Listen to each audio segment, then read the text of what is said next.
അടുത്ത customised design എന്ന് പറഞ്ഞ ഒരു ഫ്രോക്കാണ്. ഒരു 2-3 വയസ്സുള്ള ഒരു കുട്ടിക്ക് ഫ്രോക്ക് ചെയ്യാൻ വേണ്ടിയിട്ടാണ് കസ്റ്റമർ വന്നത്. പാറ്റേൺ കസ്റ്റമർ തന്നെ തന്നതാണ്. നെക്കൊക്കെ ഒരു റൗണ്ട് നെക്കിലാണ് ചെയ്തേക്കുന്നത്. സ്ലീവ് വന്നിട്ട് സ്കാലപ്പ് ബോർഡർ വെച്ചിട്ട് ഫിനിഷ് ചെയ്തിട്ടുണ്ട്. ബോഡിയിൽ വന്നേക്കുന്ന നമ്മുടെ വർക്ക് നെറ്റ് എംബ്രോയിഡേർഡ് ഫാബ്രിക് തന്നെ വന്നേക്കുന്ന സ്കാലപ്പ് വെച്ചിട്ട് താഴെ എൻഡ് ചെയ്തിട്ടുണ്ട്. പിന്നെ പ്ലെയിൻ നെറ്റ് വെച്ചിട്ട് ഫുൾ ഫ്രിൽസ് കൊടുത്തേക്കുന്ന ഫ്രോക്കാണ്. കുറേ ഫ്രിൽസ് ഉണ്ട്, ശരിക്കും ഒരു ഡോള് പോലെ ഇരിക്കും കുട്ടികൾ, നല്ല ഭംഗിയിട്ടുണ്ടാവും. ഇതിന്റെ ബാക്ക് സൈഡ് എന്ന് പറഞ്ഞാൽ ഇതേപോലെ തന്നെ ഒരു ബോ വെച്ച് ഫിനിഷ് ചെയ്തിട്ടുണ്ട്. പിന്നെ ഒരു ഹാങ്ങിങ് കൊടുത്തിട്ടുണ്ട്. ബാക്ക് സൈഡും ഫ്രണ്ട് സൈഡ് പോലെ തന്നെ നെറ്റ് വെച്ചിട്ട് തന്നെ ഫിനിഷ് ചെയ്തേക്കുന്നത്. നെക്സ്റ്റ് ഡിസൈൻ എന്ന് പറയുന്നത് ഒരു 4 വയസ്സുള്ള കുട്ടിക്കുള്ള ഒരു ഫ്രോക്കാണ്. ഇതും കസ്റ്റമർ ഡിസൈൻ കൊണ്ടുവന്നതാണ്. ഇത് നല്ലൊരു കളറാണ്, ഒരു പേസ്റ്റൽ ടീൽ ഗ്രീൻ ഒരു ഷെയ്ഡാണ്.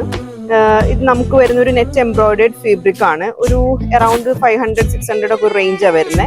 ഇതിന്റെ താഴത്തേക്ക് വരുന്ന ഈ ലെയർ എന്ന് പറയുന്നതും ഒരു പേസ്റ്റൽ ഗ്രീൻ ഷെയ്ഡാണ് വരുന്നത്.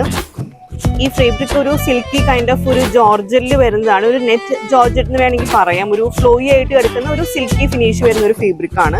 സ്ലീവിലും നമ്മൾ ഫുൾ ഫ്രിൽസ് കൊടുത്തിട്ട് ഫിനിഷ് ചെയ്തിട്ടുണ്ട്. രണ്ട് സ്ലീവ്സിലും അങ്ങനെ ചെയ്തേക്കുന്നത്. പിന്നെ ബാക്ക് സൈഡിൽ ബോ വെച്ചിട്ടുണ്ട്. താഴത്തേക്ക് ചെറിയൊരു ഹാങ്ങിങ് കൊടുത്തിട്ടുണ്ട്. ഈ ഫ്രണ്ടും ബാക്കും സെയിം മെറ്റീരിയൽ വെച്ചിട്ടാണ് ഫിനിഷ് ചെയ്തേക്കണേ. നല്ല രസമുണ്ട് കാണാൻ, നല്ലൊരു ഷെയ്ഡാണ് കേട്ടോ.